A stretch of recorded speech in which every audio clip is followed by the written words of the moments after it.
صوبائی وزیر خزانہ خوراک زمرد خان اچکزئی کا بلوچستان کے مالی مسائل کے حل کے حوالے سے وزیر اعظم، وفاقی وزیر منصوبہ بندی اور وفاقی سیکریٹری فائنانس ڈویژن سے ملاقاتوں کے حوالے سے ویڈیو پیغام۔ اپنے پیغام میں ان کا کہنا تھا کہ انہوں نے وزیر خزانہ اور وفاقی وزیر سے ملاقات کی، جس میں انہوں نے بلوچستان کے مسائل کے حوالے سے انہیں آگاہ کیا۔ اس کے ساتھ ساتھ انہوں نے شہباز شریف سے بھی ملاقات کی، جس پر انہوں نے گفتگو کرتے ہوئے وزیر اعظم کو بلوچستان کے بجٹ کے حوالے سے پریشانی ظاہر کرتے ہوئے کہا، اگر وفاق کی طرف سے ہمارے فنڈز ریلیز نہ کیے گئے تو سرکاری ملازموں کو تنخواہیں ادا کرنا مشکل ہو جائے گا۔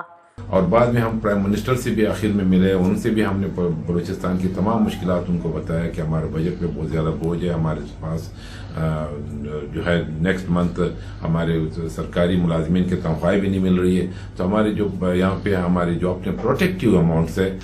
بلوچستان حکومت کی، وہ ہمیں ادا کیا جائے۔ ایک طرف تو صوبائی وزیر خزانہ زمرد خان اچکزئی بلوچستان کے مسائل اور بحران کا رونا روتے ہیں، اور دوسری جانب ویڈیو میں 73,552 روپے کا قیمتی اسکارف زیبتن کیے دکھائی دیتے ہیں۔ بلوچستان کو معاشی بحران کا سامنا ہے، مگر صوبائی وزیر زمرد خان اچکزئی کا لاکھوں کی مالیت رکھنے والا اسکارف ان پر ایک سوالیہ نشان ہے۔ میں چاہوں گا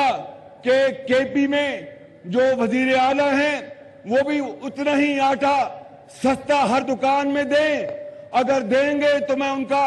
شکریہ ادا کروں گا، اگر نہیں دیں گے تو میں پیسے دوں گا اور آپ کو ہر دکان میں آٹا سستا دوں گا انشاءاللہ۔ جب کے پی کے میں آٹے کا بحران آیا تو وزیر اعظم نے کہا کہ میں اپنے کپڑے بیچ کر صوبے میں آٹے کی قلت کو پورا کروں گا۔ اگر ایسا ہی عزم ہمارے بلوچستان کے صوبائی عہدیدار دکھائیں تو شاید صوبے کو کبھی مالی بحران کا سامنا نہ کرنا پڑے۔